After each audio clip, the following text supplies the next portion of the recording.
Hello everyone, welcome back to our channel. In today's video, I'm going to show you how to get advice in Qwenlm Ai. It's a very simple and easy process and I'm going to guide you through how to do it. Let's get started. First of all, on your phone, head over to your preferred web browser. Once you're on your browser, search for Qwenlm Ai and navigate to its website. After you are in the website, make sure that you are logged in with your account. Once you are logged in, you'll see this kind of interface. Now, in order to get advice in Qwenlm Ai, you can see the text field over here in the middle. Tap on it. In a very simple terms, you can ask for advice on any specific topics that you are looking for. For example,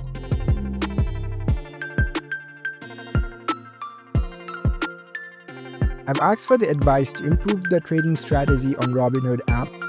So I've simply written the prompt like, can you provide me advice on how to improve my trading strategy on Robinhood? And I'm looking for guidance on managing risk and setting realistic goals.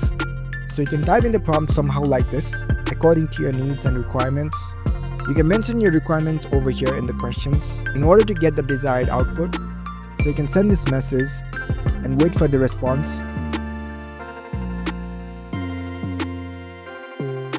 And there you go, it has started to give me the list of advices. So you can go through it. So that's how we can easily get advice from Qwenlm Ai. If you found this video helpful, don't forget to give this video a thumbs up and subscribe to our channel for more tech tips. Thank you for watching.